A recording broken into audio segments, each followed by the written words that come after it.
Nichukue fursa hii kuwasalimu salamu iliyojaa amani ndani yake. Kuna usemi usemao haba na haba hujaza kibaba. Hivi ndivyo tunavyokwenda kuendelea na hadithi yetu ya kijiji cha Handeni, kijiji ambacho tuliona kimejaa maajabu na miujiza. Baada ya wanakijiji kuingia katika fadhaa kubwa na kutokujua wapi mzimu ulipokwenda, mzee alifadhaika sana hata kudondoka chini kwa mshtuko. Alikuwa tayari akisumbuliwa na magonjwa mbalimbali aliyomkumba kutokana na uzee wake. Tukio hilo lilizidisha hali yake kuwa mbaya zaidi. Baada ya muda mfupi, dakika na masaa yakatembea. Usiku mzee huyo wa kijiji aliamua kutembea peke yake, huku akitafakari kwa namna gani atakilinda kijiji cha Handeni. Basi katikati ya msitu uliokuwa umejaa aina mbalimbali za miti, mikubwa kwa midogo. Msitu huo ulipatikana ndani ya kijiji cha Handeni na ulikuwa maarufu kwa giza lake nene na ukimya mzito uliotawala kila kona. Giza lilikuwa limetanda na upepo wa baridi ulivuma kwa mbali, ukiambatana na sauti za ajabu zilizopenya katikati ya matawi na kuibua hofu moyoni mwa mtu yote asiyekuwa jasiri. Lakini kwa mzee huyo hofu haikuwa sehemu ya safari yake. Ujasiri wake ulimpelekea kusonga mbele bila woga, akiwa na imani kuwa pengine watu walikuwa wanachezea akili yake tu. Punde si punde alisikia sauti za ajabu zikimwita kwa jina lake, kwa mayowe na mwangwi wa kutisha. Mzee wa kijiji,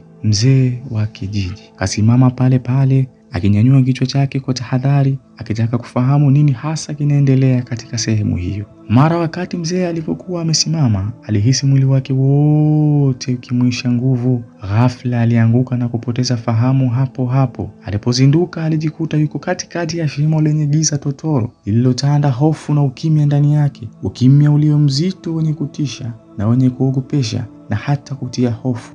Mzee huyo alijua wazi kuwa huenda mwisho wake umefika wa kuishi duniani. Kama sote tunavyojua kwamba kila nafsi itaonja mauti, basi usemi huu uliakisi kwa mzee huyo wakati huo. Lakini hakujali. Alijua hata kama angepoteza maisha, basi ameyatoa kwa ajili ya kijiji chake. Wakati akitafakari hatima yake, huku amejiinamia akisubiri nusura ya Mungu pekee ndiyo itakayomsaidia katika eneo hilo, watu wawili walitokea mbele yake, sura zao zikitambulika vyema kwake. Walianza kumuuliza maswali kwa hasira. Kwa nini unazitoa siri zetu? Lakini mzee hakushtuka. Badala yake alicheka kwa sauti, huku akisema kwa uchungu na hekima, ama kweli kikulacho kinguoni mwako. Kwa mshangao, aliwatambua walikuwa ni watu wa karibu sana na yeye. Walakini wivu, chuki juu ya upendo aliopewa na wanakijiji vilikuwa vimewafanya wapange maovu dhidi yake. Hawakupendezwa hata kidogo na jinsi mzee huyo alivyopendwa na kuheshimiwa kijijini hapo. Ghafla nusura ya Mungu ikatokea.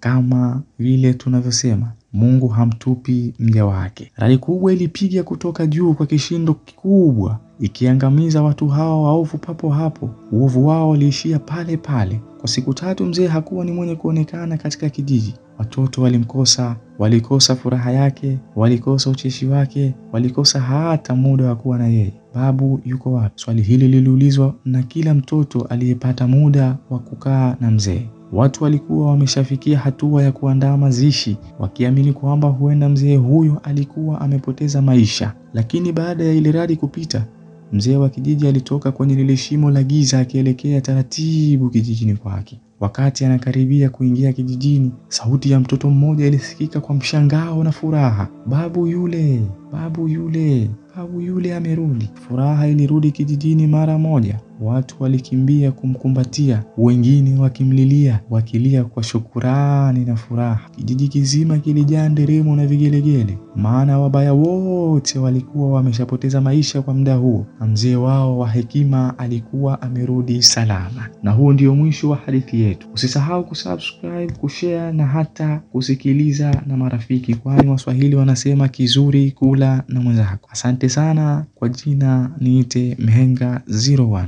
Usisahau kufuatilia mwendelezo wa stori zetu nyingine zinazofuata.